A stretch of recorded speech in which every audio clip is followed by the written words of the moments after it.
Baik, bismillahirrahmanirrahim.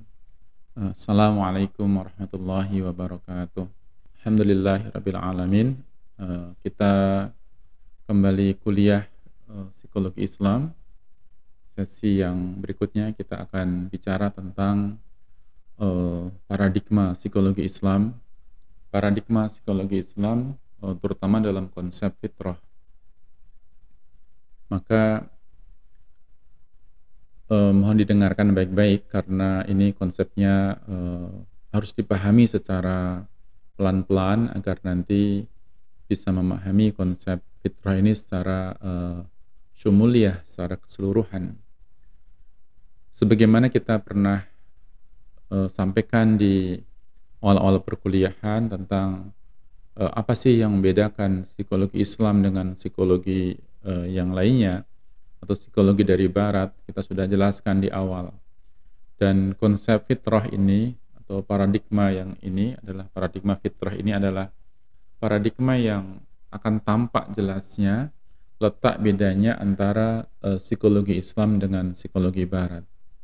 Ketika nanti kalian berdiskusi ataupun ditanya orang sudah kuliah psikologi Islam, apakah Anda paham tentang psikologi Islam, bisa dijelaskan melalui konsep fitrah ini.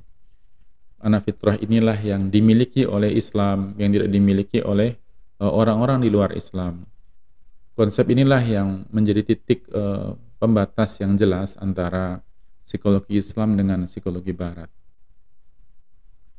Sebelum kita ke sana, kita akan masuk dalam posisi psikologi Islam dibandingkan dengan psikologi barat dalam konsep paradigmanya, itu paradigma yang mekanistis dan paradigma yang humanistis. Kalau psikologi barat itu misalnya di sini konsepnya Freud atau konsepnya humanistiknya Maslow misalnya. Kalau di konsep paradigma mekanistis misalnya bahwa manusia itu seperti mesin. Manusia itu tidak punya kehendak. Ketika orang itu dipukul, maka dia akan balas memukul. Ketika orang itu lapar, maka dia akan makan. Ketika dia itu haus, maka kita akan minum. Seakan-akan perilaku manusia itu ditentukan oleh lingkungannya, ditentukan oleh orang lain. Ketika kita dikata-katai oleh orang, dimaki oleh orang, kita akan marah. Ketika kita dipuji-puji orang, kita akan senang. Itu memang sifat dasar manusia. Tapi kita punya free will, kita punya kehendak. Kita nggak bisa perilaku kita itu dituntun oleh orang lain, disetir oleh orang lain. Orang bisa marah kepada kita, belum tentu kita akan marah kepada dia. Kenapa? Karena kita punya kehendak bebas, kita punya free will. Kita mungkin diperlakukan dengan secara tidak adil oleh lingkungan kita. Lalu bagaimana respon kita terhadap mereka? Apakah kita juga mau berbuat tidak adil juga pada mereka? Tentu kita punya free will sekali lagi, kita punya kehendak bebas. Perilaku kita nggak akan disetir oleh orang lain. Kita akan berperilaku sesuai yang kita inginkan, bukan apa yang orang lain inginkan. Sangat-sangat ironi ketika nanti kita yang punya kemerdekaan berpikir, punya kemerdekaan berekspresi, punya kemerdekaan berpendapat, tetapi perilaku kita banyak diarahkan oleh orang lain. Nah, dalam titik ini kita tidak sependapat dengan behaviorisme yang mengatakan bahwa perilaku kita adalah mekanistis. Manusia dalam psikologi Islam tidak tunduk pada pengalaman-pengalaman. Manusia tidak hanya belajar dari pengalaman saja. Manusia tidak bisa diarahkan hanya oleh pengalaman-pengalaman. Manusia itu tunduknya kepada Allah Subhanahu wa taala. Kita punya Quran, kita punya As-Sunnah As-Sahihah. Maka kita akan sami'na wa ta'na dengan perintah-perintah itu. Kadang kita nggak melihat adanya kelebihan ataupun keunggulan dari yang diberikan oleh Allah Subhanahu wa taala dalam Quran maupun dalam As-Sunnah. Menurut paradigma mekanistis bahwa orang itu akan mengulang perilakunya kalau perilaku itu dianggap Kalau dia mendapatkan respon yang menyenangkan, orang akan mengulang-ulang perilakunya, akan melakukan hal yang sama berulang kali kalau dia menganggap perilaku dia sebelumnya itu direspon secara menyenangkan. Itu memang betul, itu memang faktanya memang seperti itu. Namun demikian, apakah serta-merta kita akan begitu? Kadang-kadang kita berbuat sesuatu itu kadang kita nggak menyukainya. Dalam Al-Quran dijelaskan, boleh jadi kita menyukai sesuatu, padahal sesuatu itu dianggap tidak baik oleh kita. Dan kita mungkin menyukai sesuatu, tetapi sesuatu sebenarnya tidak baik, atau kita tidak menyukai sesuatu, tapi sesuatu adalah baik buat kita. Kenapa? Ini namanya ketundukan kita kepada Allah Subhanahu wa Ta'ala. Bahwa perilaku kita itu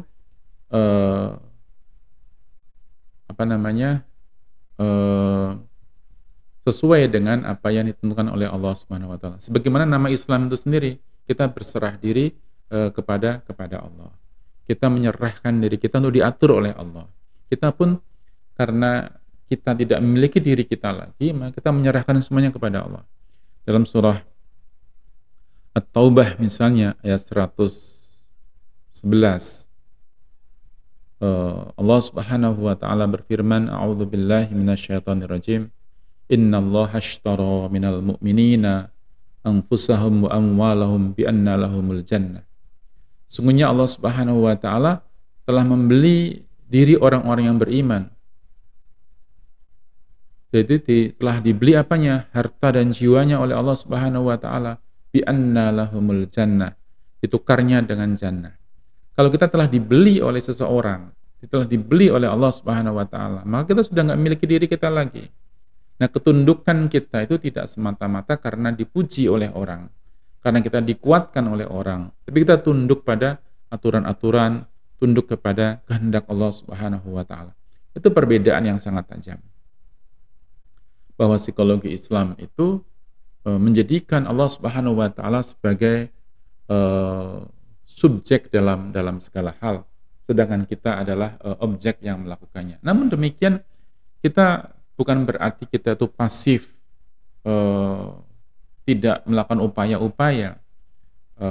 Al-Quran mengatakan wahadainahun najdain, bukankah telah aku tunjukkan padamu dua jalan gitu. Kita diberikan pilihan-pilihan itu.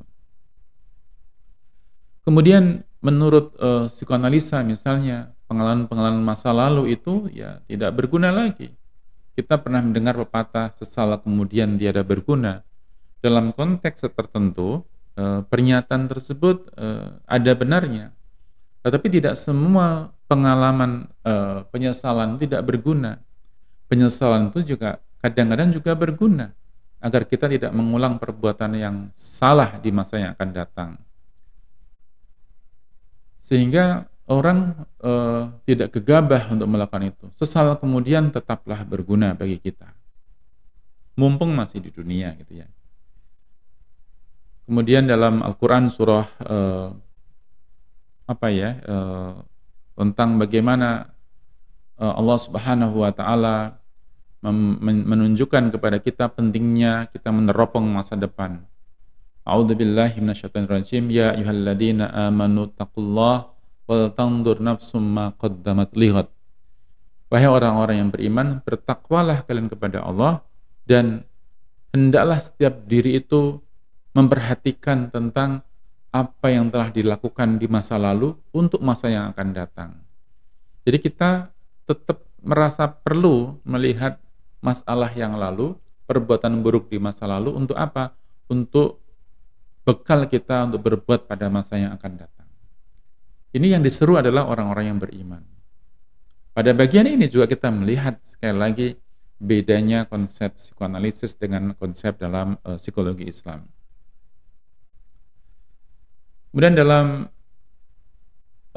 behaviorisme disebutkan stimulus yang menguntungkan akan direspon secara positif, tadi sudah disampaikan ya, dan sebaliknya stimulus yang tidak menguntungkan akan direspon secara negatif. Sekali lagi kita punya free will, kita punya kehendak bebas. Yang mana kehendak bebas ini yang membedakan kita dengan makhluk yang lainnya. Dalam konteks humanistik, humanistik mengatakan bahwa manusia itu punya kebebasan. Itu yang membedakan manusia dengan makhluk-makhluk yang lainnya sebagai counter terhadap aliran-aliran pendahulunya. Manusia punya kebebasan yang seluas-luasnya, yang mana kadang-kadang kebebasan yang dimaksud oleh humanistik itu sampai tanpa batas, sampai dikatakan itu memerankan diri sebagai Tuhan, saking tidak terbatasnya dia berpikir, tidak terbatasnya dia berkehendak. Manusia menjadi Tuhan bagi dirinya sendiri. Padahal di dalam konsep psikologi Islam, manusia memang bebas berpikir, manusia bebas berperasaan, bebas berkemauan, tapi juga harus bertanggung jawab dengan kebebasannya itu. Bertanggung jawab terhadap dirinya, keluarganya, lingkungannya, dan juga orang-orang lain, dan paling penting adalah bertanggung jawab kepada Tuhannya. Artinya apa? Kita itu bebas tapi juga tidak bebas. Kita pernah dengar barangkali namanya Islam liberal. Islam itu ada batasan-batasannya, ada rambu-rambunya, ada koridor-koridornya. Dan itu ada tambahan liberal. Liberal itu sebebas-bebasnya. Mungkin maksudnya adalah berislam dengan sebebas-bebasnya. Itu dua kata yang kontradiktif, yang satu membatasi dengan yang lainnya. Islam itu ada lingkungan, ada lingkarannya, ada pembatas-pembatasnya. Liberal itu tidak ada batas-batasnya, maka kontradiktif. Dari sisi perkataan dua kata pun sudah kontradiktif. Bagaimana makna yang muncul dari gabungan dua kata itu menjadi aneh? Kita punya syariat Islam, kita punya syariat, kita punya aturan-aturan. Yang syariat itu membatasi perilaku kita. Bahkan kita tidak boleh berlebihan di dalam bertutur kata, di dalam berekspresi, dalam tertawa, dalam segala hal. Kita disuruh untuk secukupnya saja. Tidak boleh makan, minum secara berlebihan. Kita disuruh makan, minum dengan secukupnya saja. Karena batas-batas kita sebagai manusia. Bukannya sebebas-bebasnya. Maka bebas bertanggung jawab. Bertanggung jawab tadi katakan ya ayyuhalladzina amanu taqullah wal tandur nafsum ma qaddamat lighad wattaqullah innallaha khabirum bima ta'malun. Kemudian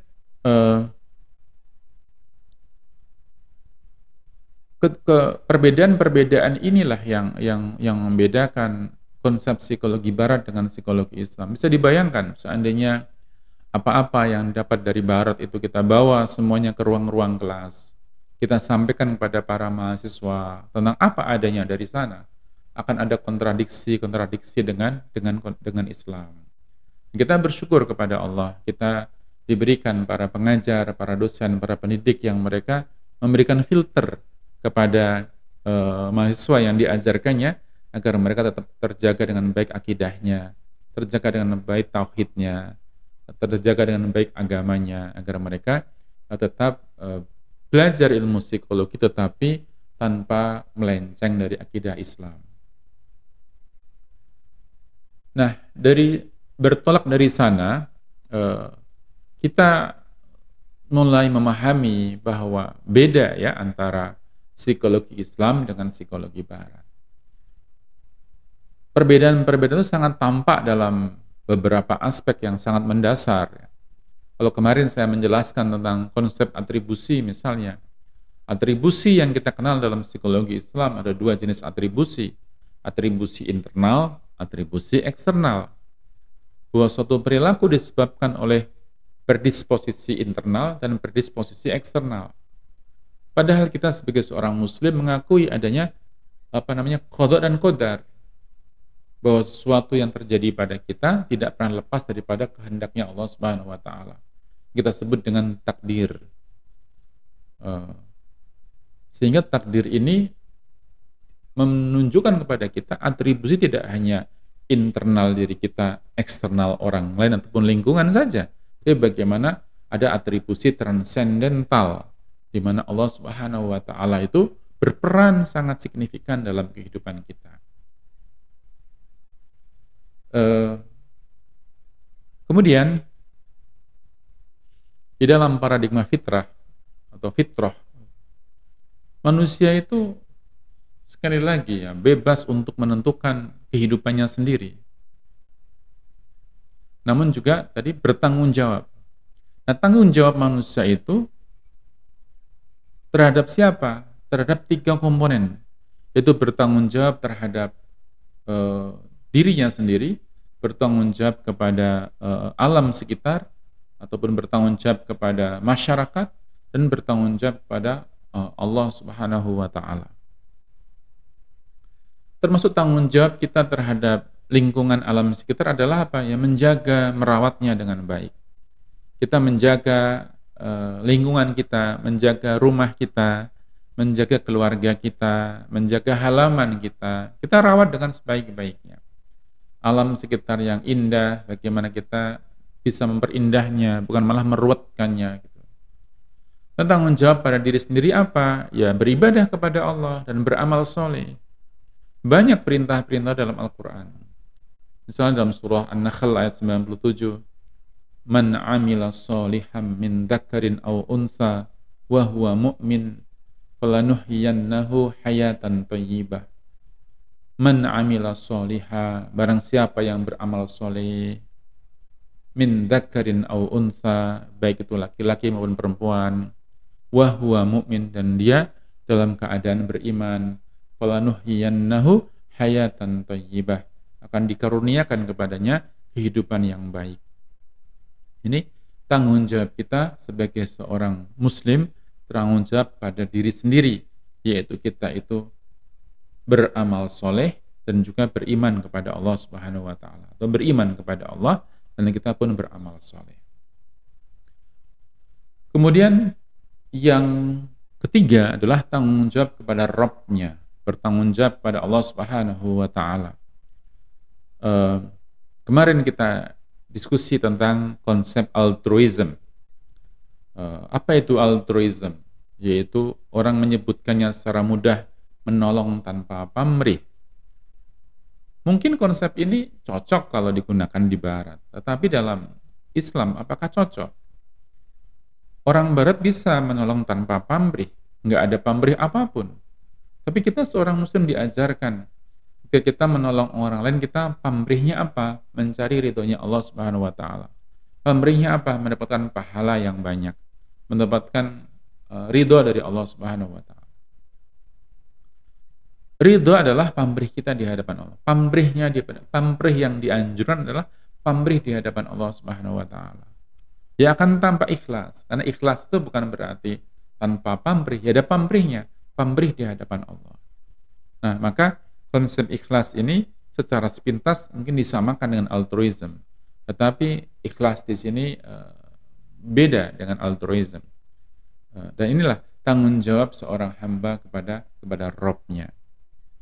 Nah, dari tiga hal tadi, ini juga membedakan kita dengan psikologi di Barat. Nggak ada tanggung jawab antara manusia dengan Rabb-nya. Tanggung jawab terhadap diri sendiri ada. Dengan cara apa? Ya memelihara badan, ya menjaga hubungan sosial. Tanggung jawab terhadap alam banyak yang telah mereka lakukan. Tapi tanggung jawab terhadap Rabb-nya mereka tidak memilikinya. Ini ya yang harus kita syukuri. Oh, beda sekali ternyata. Nah, konsep dasar manusia dalam Islam itu terletak pada pemahaman tentang konsep fitrah. Apa itu fitrah? Fitrah itu artinya ya banyak ya artinya ya. Bukan banyak, bukan, tetapi artinya beberapa. Yang pertama, fitrah itu diartikan secara mudah adalah suci. Diartikan sebagai penciptaan. Diartikan sebagai dinul Islam. Diartikan sebagai agama yang hanif, begitu ya. Fitrah juga diartikan sebagai kecenderungan manusia pada kebenaran dan ketundukan kepada Allah Subhanahu wa Ta'ala. Dari mana kita tahu? Ya, dari Al-Quran yang menjelaskan, dari hadis yang memberitakan. Karena ibarat kita akan Kalau saya sering ditanya tentang apa sih yang membedakan psikologi Islam dan psikologi Barat. Kalau kita hendak memahami sebuah kendaraan ya, mobil misalnya, kita ingin tahu mobil Innova itu seperti apa isinya, bagaimana cara mengoperasionalkannya. Maka kita harus mempelajari mobil Innova tadi dari apa? Dari buku panduannya. Buku panduan yang dikeluarkan oleh pabrik mobil Innova. Kita nggak akan bisa memahami mobil Innova kalau kita itu mempelajari buku panduan yang dikeluarkan oleh pabrik Pajero. Demikian pula memahami manusia. Untuk memahami manusia, kita harus belajar dari buku panduan, manual book yang dikeluarkan oleh si pembuat manusia, yaitu Allah Subhanahu wa Ta'ala. Maka untuk memahami bagaimana manusia, pelajarilah Al-Quran, pelajarilah hadis, yang mana itu dikeluarkan oleh si pembuatnya manusia. Sehingga kita nggak akan salah di dalam memahaminya. Ini perbedaan yang tajam antara psikologi Barat dengan psikologi Islam dalam memahami tentang bagaimana konsep dasar fitrah ini. Syekh Muhammad Naqib Al-Attas, beliau adalah sekarang orang Malaysia ya, tapi beliau itu lahirnya di Bogor, orang Indonesia, sangat-sangat terkenal beliau di dalam dunia filsafat pendidikan Islam ya. Beliau mengartikan sebagai pola kealamiahan yang membedakan dengan ciptaan-ciptaan yang lainnya. Nah, kita punya fitrah itu. Sementara At-Tabari dan Buya Hamka mengartikannya dengan yaitu ikhlas dalam menjalani kehidupan atau jiwa murni yang belum tercampur dengan apapun. Jiwa murni yang belum tercampur dengan apapun itu adalah fitrah. Maka ada fenomena di mana anak-anak kecil yang orang tuanya beragama di luar Islam, mereka begitu mendengar adzan, ingin mengambil air wudhu, ingin sholat, ingin diajari sholat, ingin ke masjid. Dan fitrahnya manusia ketika mendengar suara adzan, yang pertama kali meskipun mereka belum pernah mendengarnya dan pertama kali mendengarkannya, akan muncul rasa ketertarikan, akan muncul rasa kesyahduan dalam hatinya. Bahkan dalam satu tayangan di media sosial disebutkan ada dua orang, laki-laki dan perempuan, yang mereka itu berjalan-jalan ke negerinya kaum muslimin. Lalu mereka sedang podcast begitu, mendengar suara adzan yang menggema di seantero kota. Lalu mereka menghentikan podcastnya, dan seorang laki-laki mengatakan, rasanya tidak sopan kalau saya terus berbicara, sementara ada orang yang nyanyi begitu indahnya, kata mereka, sedang menyanyi dengan suara yang sangat merdu. Maka saya akan menghentikan omongan saya ini untuk mendengarkan suara itu. Ini adalah fitrahnya mereka. Fitrahnya mereka ketika mendengar suara adzan, ketika mendengar murotal, ketika mendengar orang mengaji, itu akan ada tampak kesejukan, ada alam lain yang berbicara. Ia yang membaca manusia, tetapi Allah Subhanahu wa Ta'ala yang menyampaikannya. Pada dasarnya itu. Suara adzan adalah suaranya muadzin, suaranya manusia. Tapi Allah Subhanahu wa Ta'ala yang memanggilnya. Bagaimana mungkin seorang ciptaan tidak merasa tergetar dengan panggilan dari sang penciptanya? Hakikat adzan adalah suaranya muadzin, tetapi kontennya adalah konten dari Allah Subhanahu wa Ta'ala.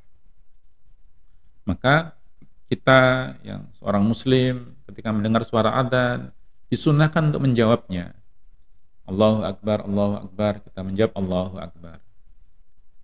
Asyhadu an la ilaha illallah, kita menjawab asyhadu an la ilaha illallah. Asyhadu anna Muhammadar Rasulullah, kita menjawab asyhadu anna Muhammadar Rasulullah. Hayya 'alas shalah, ya.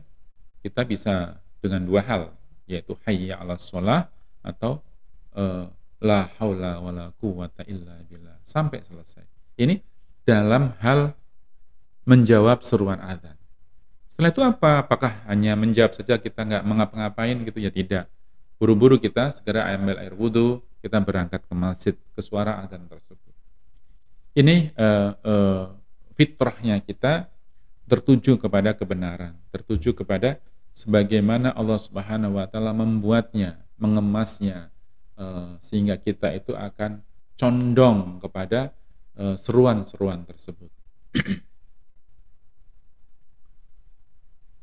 Kemudian dalam surah Al-A'raf ayat 172, dalam ayat tersebut disebutkan bahwasanya ada diskusi, ada percakapan antara seorang calon manusia, janin, kepada Allah Subhanahu wa taala. A'udzu billahi minasyaitonir rajim. Wa id akhadha rabbuka min bani Adam min duhurihim dzurriyyatahum wa ashhadahum ala anfusihim. Wa id akhadha rabbuka, dan ingatlah ketika Rabbmu atau Tuhanmu mengeluarkan dari sulbi Bani Adam, keturunan Nabi Adam. Lalu Allah mengambil sumpah, mengambil kesaksian, wa asyhadahum ala anfusihim, atas diri-diri mereka. Allah mengambil kesaksian atas diri-diri mereka dengan mengatakan, Allah bertanya kepada para janin tersebut, alastu bi rabbikum, bukankah aku ini Tuhanmu? Ini Allah Subhanahu wa taala bertanya kepada janin di dalam perut ibunya di usia 3 bulan. Allah mendatangi kita dan bertanya kepada kita yang saat itu ada dalam perut ibu kita. Alastu bi rabbikum, bukankah aku ini Tuhanmu, wahai janin? Qalu, maka janin itu pun berkata, bala syahidna, benar, engkau Tuhan kami. Syahidna, dan kami menjadi saksi. Ini sudah ada persaksian di dalam perut ibu kita, bagaimana kita dikenalkan oleh Sang Pencipta. Allah mengenalkan dirinya kepada kita dan kita pun menyambutnya. Dikenalkan siapa penciptanya, dikenalkan siapa Tuhannya. Bukankah aku ini Tuhanmu? Qalu bala syahidna, benar, engkau Tuhan kami. Karena sudah ada persaksian begini, maka ketika orang lahir di muka bumi, mereka sudah ada diinstal supaya berketuhanan. Diinstal berketuhanan. Sehingga mereka akan bisa niteni, bisa mengenali siapa Tuhannya. Antakulu yaumal qiyamah inna kunna an hadha ghafilin. Allah Subhanahu wa taala mengatakan, kami melakukan yang demikian agar kelak di yaumil qiyamah kamu tidak akan mengatakan, sesungguhnya ketika itu kami lengah terhadap hal ini. Jangan sampai mereka mengatakan bahwa belum pernah dikenalkan tentang zatnya Allah. Padahal Allah telah hadir ketika kita sedang dalam perut ibu kita. Maka begitu bayi terlahir, dia ke dalam kondisi terinstal, dia itu berketuhanan. Lalu Rasulullah menyampaikan agar sang ayah atau orang lain yang di sekitarnya untuk mengadzankan di kuping sebelah kanan dan mengiqomahkan di kuping sebelah kiri. Karena adzan dan iqomah ini adalah dua hal yang ditakuti oleh syaitan. Kita ingat tentang kisah bagaimana ketika adzan berkumandang, setan itu lari terbirit-birit, bahkan sampai terkentut-kentut gitu ya, saking ngerinya dia lari, ketakutannya, tunggang langgang. Lalu setelah adzan itu berhenti, setan datang lagi, dengar iqomat dia lari lagi begitu. Nah, kita tutup di telinga bayi itu dengan adzan dan iqomah. Di ayat yang berikutnya juga masih diteruskan bahwasanya, atau agar kamu tidak mengatakan, sesungguhnya nenek moyang kami telah bersekutukan Tuhan sejak dahulu, sedangkan kami adalah keturunan yang akan datang setelah mereka. maka apakah engkau akan membinasakan kami karena perbuatan orang-orang yang dahulu itu? Jadi jangan sampai nanti orang itu menghindar bahwasanya eh, kami berbuat begini ini, kami tidak beriman kepada Allah ini karena mengikuti nenek moyang kami dahulu. Dan yang salah bukan kami yang sekarang ini, yang salah adalah nenek moyang kami karena kami mengikuti mereka. Jangan sampai, kata Allah, jangan sampai kita besok beralasan seperti itu. Kenapa? Karena setiap diri kita telah diperkenalkan oleh Allah Subhanahu wa taala, alastu bi rabbikum. Bukankah aku ini Tuhanmu? Wahai fulan, wahai fulana. Qalu bala sayyidina. Ini bukan perkenalan sepihak. Janin pun menjawab, bala, benar. Dan kami menjadi saksi bahwa Engkau adalah Tuhan kami. Ini diinstal yang di dalam perut ibu kita sudah berketuhanan sebenarnya. Pertanyaannya adalah, kalau memang demikian, kenapa kok ada orang kok tidak beragama Islam? Kok bisanya mereka itu berubah ke agama lain begitu? Dan kemudian kita ingat dengan pesan dari Nabi Shallallahu Alaihi Wasallam bahwasanya kullu mauludin yuladu alal fitrah. Setiap anak itu terlahir dalam kondisi al-fitrah, dalam kondisi fitrah keislaman. Fa abawahu yuhawidanihi aw yunassiranihi aw yumajisanihi.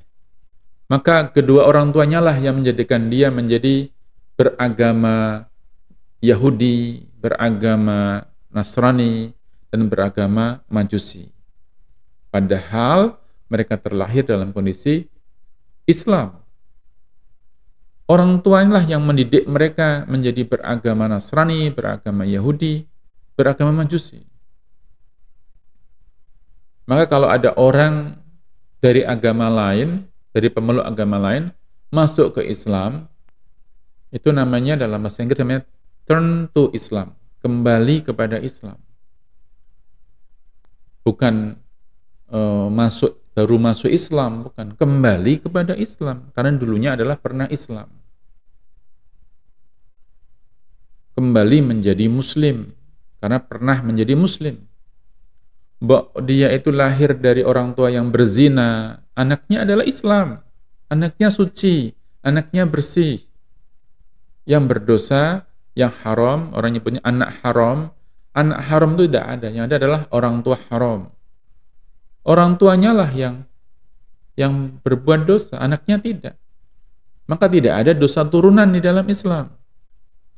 Bagaimana mungkin bayi baru lahir 1 menit langsung dia berdosa?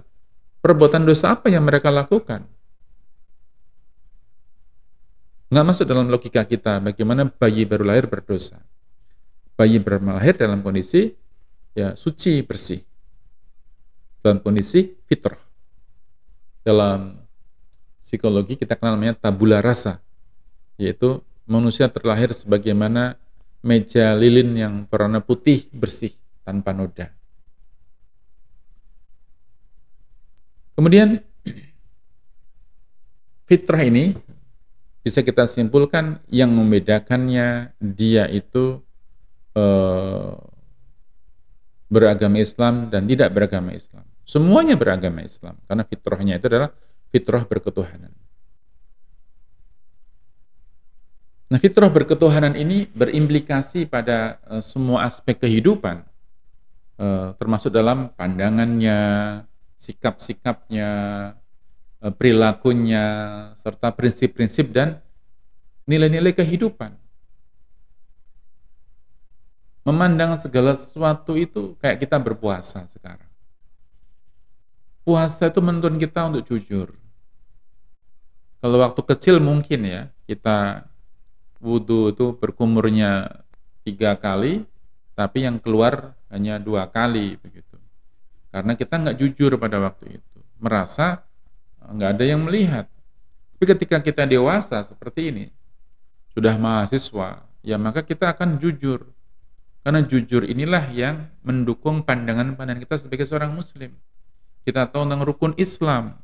Dan salah satu rukun Islam adalah berpuasa di bulan Ramadan sebagai bukti keimanan kita. Bukti keimanan itu adalah, kata Nabi, adalah sedekah. Sedekah sebagai sidqi imani. Sedekah sebagai bukti kebenaran imannya kita. Nah, sedekah ini juga bagian dari prinsip bagaimana kita berketuhanan. Dan juga terkait nilai-nilai kehidupan. Kita nggak suka berhura-hura, berfoya-foya, perbuatan melampaui batas. Kenapa? Karena kita berketuhanan. Kita punya Tuhan, kita punya Allah yang memperhatikan perilaku kita, yang memberikan skor kepada kita. Ini skor baik, apakah skor buruk? Karena Allah telah mengutus 2 malaikat di kanan dan kiri, Raqib dan Atid, yang nanti akan melaporkan setiap waktu kepada Allah Subhanahu wa taala atas apa yang kita lakukan. Maka paradigma psikologi bagi seorang muslim ya harus berwawasan tauhid atau tauhidik, berwawasan tauhid. Tidak lepas dari ketauhidan. Nah, wawasan tauhid inilah yang menjadi landasan dalam memahami manusia. Apa-apa dilihat bagaimana Allah, gitu ya, bagaimana Quran, bagaimana As-Sunnah memahami itu. Tidak kita melepaskan diri dari semuanya, kita mencari-cari sendiri apa sendiri, tabrak sana tabrak sini, sehingga ujung-ujungnya kita keluar dari rel-rel yang telah digariskan. Baik.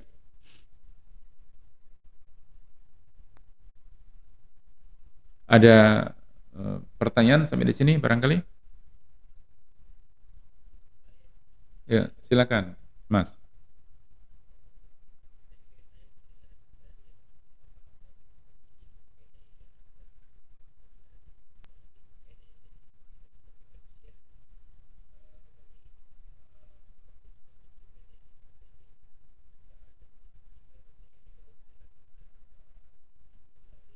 Mm-mm.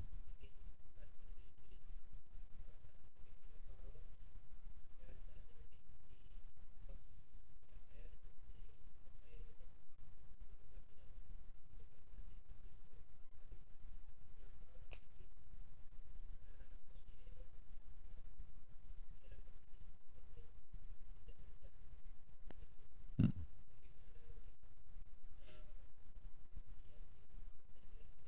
Iya, baik. Baik, Mas. Makasih, Mas. Iya, bahwa setan itu ketika terdengar adzan, setan itu lari terbirit-birit sampai bahkan tidak yang terbirit-birit, kepentut-pentut, tahu nggak? Kalau orang Jawa ngerti ya, sampai orang ketakutan tuh sampai sebegitunya gitu. Kemudian setelah adzan selesai, dia datang lagi setan itu. Lalu ada iqomat, lari lagi. Iqomat selesai, datang lagi. Untuk apa? Ganggu orang sholat. Jadi yang sudah ke masjid, sudah dalam shaf yang rapi, sudah Allahu Akbar takbiratul ihram, masih diganggu lagi. Makanya kita ingat apa-apa yang belum kita kerjakan. Kita ingat apa-apa yang belum ini, belum itu. Karena diganggu lagi. Begitulah gigihnya setan mengganggu kita. Apalagi anak-anak yang seperti itu, mereka abai begitu ya. Dengar adzan ya dengar, mendengar sejenak, mungkin bahkan menjawab panggilan adzan. Setelah itu ya sudah begitu lagi. Datang lagi lah itu temennya itu tadi itu. Nah itu memang kita itu harus punya benteng internal ya, punya daya imun dalam diri kita yang kita didik dengan pembiasan-pembiasan yang baik. Senang dengar nasihat, senang dengan ada kecenderungan untuk mendengarkan nasihat, kecenderungan menghadiri hal-hal yang baik, berkumpul dengan orang-orang yang soleh. Agar apa? Agar terdidik jiwa kita dengan baik, agar ada kecenderungan kita pada hal-hal yang justru itu diridhai oleh Allah Subhanahu wa taala. Ini yang fenomenanya tidak hanya mahasiswa tapi juga secara umum. Orang yang rumahnya dekat masjid belum tentu rajin ke masjid. Bahkan rumahnya itu gandeng temboknya dengan masjid, belum tentu mau ke masjid. Karena ini bicara kita adalah bicara keimanan. Boleh jadi mereka kakinya kuat untuk mendaki Gunung Merapi, Gunung Merbabu, Gunung Arjuna, Gunung Gede, kuat kakinya. Tapi begitu mereka mendengar panggilan adzan, rumahnya dekat masjid, kakinya jadi lunglai, jadi lemes gitu ya. Jauhnya jarak mereka mampu, dekatnya jarak itu mereka kakinya nggak mampu melangkah. Karena ketika panggilan adzan itu berkumandang, ini bukan tentang jarak, bukan tentang kuatnya kaki, tetapi tentang keimanan, tentang panggilan, bahwa kesadaran diri harus hadir dalam panggilannya Allah. Nah ini ya yang seringkali mindsetnya harus kita perbaiki agar keimanan kita kepada Allah, agar akidah kita, tauhid kita itu bisa lurus. Kapan saatnya kita itu perlu melangkah, bila mana, pada situasi seperti apa. Ini menjadi apa ya, nasihat bagi kita semuanya. Berusaha. Mungkin kita nggak lagi ada tamu, lagi asik-asiknya bikin paper, lagi berbuat ini, lagi benerin motor gitu. Saya pernah ditanya oleh seorang ateis ya, ketika saya dulu sedang belajar di Belanda itu, dia bertanya kepada saya, karena dia lihat saya sehari itu beribadah 5 kali. Saya ditanya ke dia, sehari kamu sholat berapa kali? Ya 5 kali minimal, kata saya. Belum termasuk sholat-sholat sunnahnya. Terus dia bertanya, apakah sholat-sholatmu itu tidak mengganggu pekerjaanmu? Ya, kalau dilihat dari mengganggu, ya mungkin orang berpikiran mengganggu. Tapi kalau kita melihatnya ini sebagai kewajiban, sebagai amanah dalam hidup kita, justru yang utama itu adalah sholatnya. Karena orang itu hidup itu menunggu dari satu waktu sholat ke waktu sholat berikutnya. Sholat subuh, kemudian sambil menunggu datangnya zuhur, kita kuliah, kita bekerja. Waktunya zuhur kita sholat.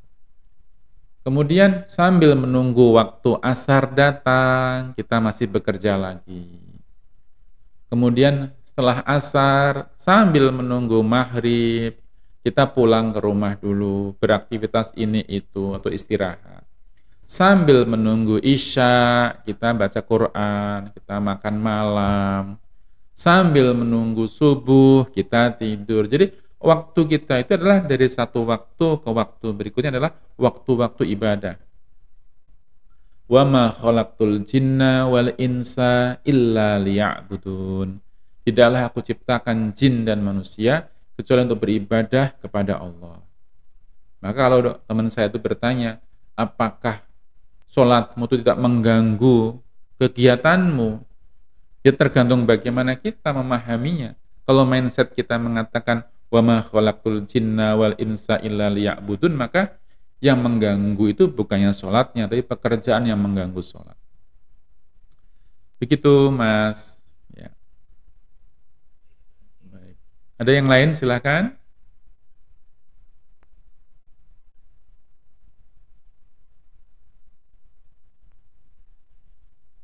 Baik, saya teruskan ya.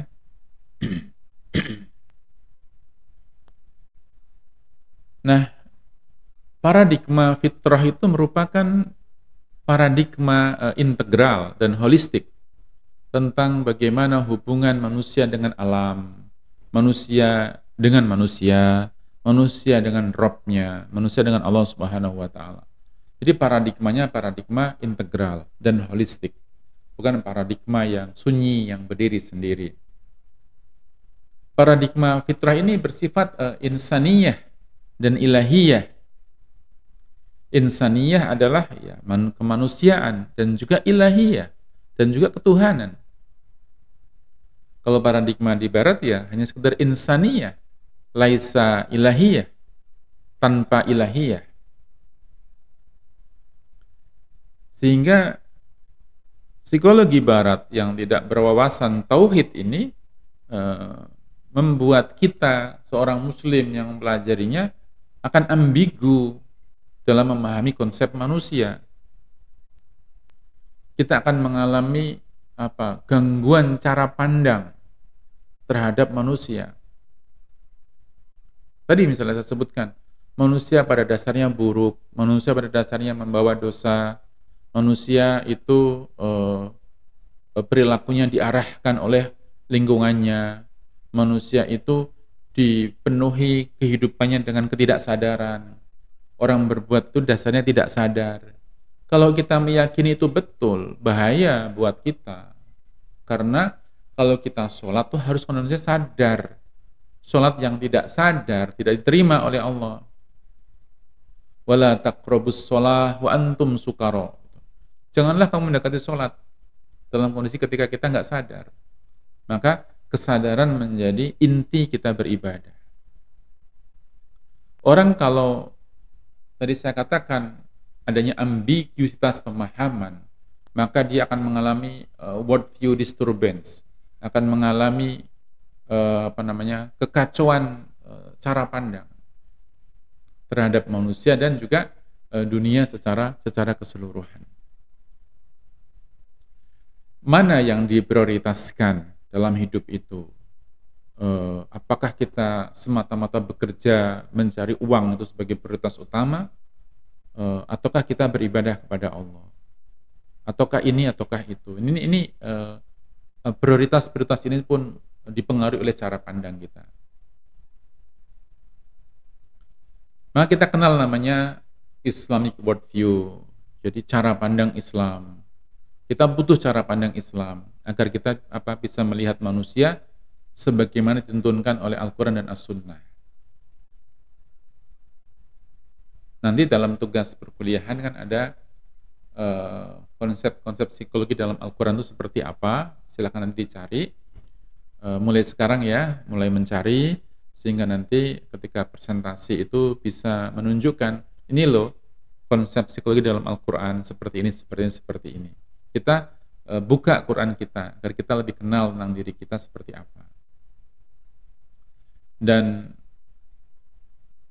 para teman-teman, para tokoh-tokoh di psikologi Islam itu punya jargon bahwa Al-Quran itu pasti benar, hadis sahih itu adalah benar, sedangkan pendapat manusia, hasil penelitian manusia belum tentu benar. Al-Quran ini sudah teruji selama 14 abad dan tidak ada yang bisa menanggalkannya, menggoyahkannya, bahkan pun nggak ada.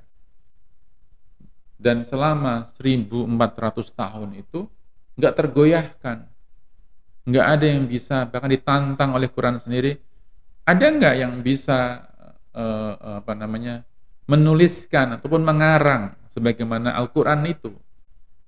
Tidak ada yang berani, ataupun ada yang berani tapi ya tidak bermakna tantangan yang mereka terima itu. Al-Quran itu pasti benar, pendapat orang belum tentu benar. Nah, kita akan mengikuti yang pasti-pasti saja. Pendapat orang itu sifatnya adalah tentatif. Itu kayak bersifatnya helix. Helix itu kayak spiral. Hari ini benar, besok akan disalahkan oleh pihak lain. Besok belum tentu benar. Besoknya lagi, terus begitu ya. Makanya riset itu didasarkan oleh pendapat orang. Pendapat 5 tahun sebelumnya, 10 tahun sebelumnya. Terus hasil penelitian yang sekarang itu membenarkan ataupun mengoreksi penelitian sebelumnya. Apa yang hari ini dikatakan benar, besok belum tentu benar. Dengan Al-Quran, dari zaman dulu, zaman Nabi, zaman pertengahan, zaman kemerdekaan, zaman sekarang, semuanya benar. Maka yang dikatakan Quran itu pasti benar, terutama pendapat tentang manusia, dan temuan penelitian belum tentu benar.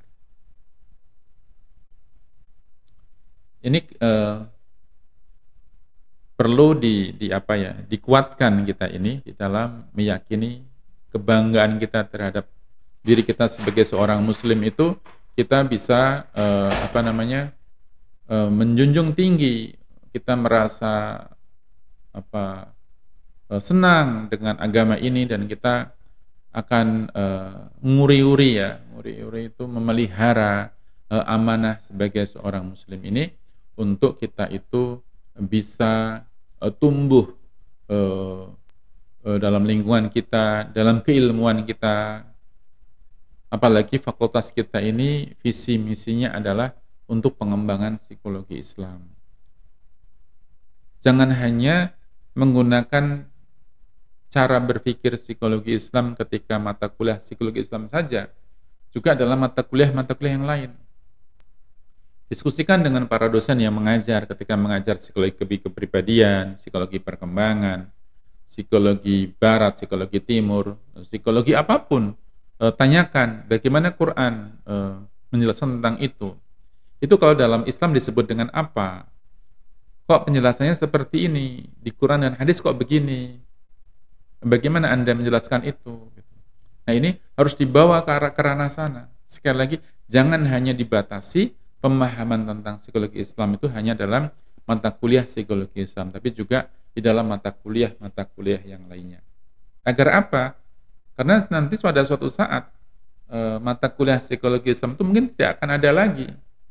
Karena semua mata kuliah yang ada sudah psikologi Islam. Misalnya psikologi positif yang sudah Islam, psikologi abnormal yang sudah Islam. Ini maka nanti karena sebagai sebuah cara pandang nantinya eh, eh, psikologi Islam itu akan mewarnai mata kuliah yang ada. Ada pertanyaan lagi? Silahkan kalau ada.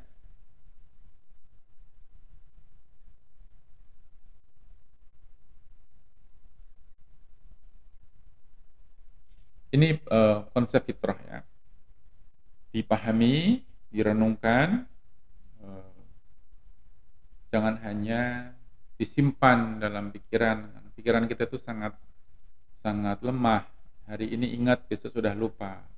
Ketumpuk-tumpuk dengan yang lain, ketumpuk takjil, ketumpuk menu sahur, ketumpuk macam-macam gitu. Akhirnya minggu depan sudah lupa lagi. Nah, konsep fitrah ini yang membedakan secara gamblang ya dengan konsep psikologi dari barat. Saya dalam beberapa waktu yang lalu saya pernah ketemu dengan para pimpinan dari APA, American Psychological Association, orang-orang Amerika itu. Saya menjelaskan kepada mereka bagaimana perkembangan psikologi Islam di Indonesia. Mereka nggak bertanya kepada saya tentang bagaimana, tetapi saya menjelaskannya. Saya ingin menunjukkan kepada mereka bahwa ada loh gerakan psikologi Islam. Dan Indonesia mengambil porsi yang besar untuk itu. Sehingga mereka memahami tidak hanya mereka yang bisa menyuarakan psikologi barat yang mendunia, tapi kita pun bisa membawa konsep psikologi Islam ini secara mendunia, bahkan tembus sampai ke akhirat nantinya, karena berwawasan tauhid, berwawasan tidak hanya dalam kehidupan dunia, tapi juga kehidupan akhirat. Saya pikir itu yang saya sampaikan. Semoga bermanfaat. Nasrun minallah fatun qarib wa basyiril mu'minin. Assalamualaikum warahmatullahi wabarakatuh.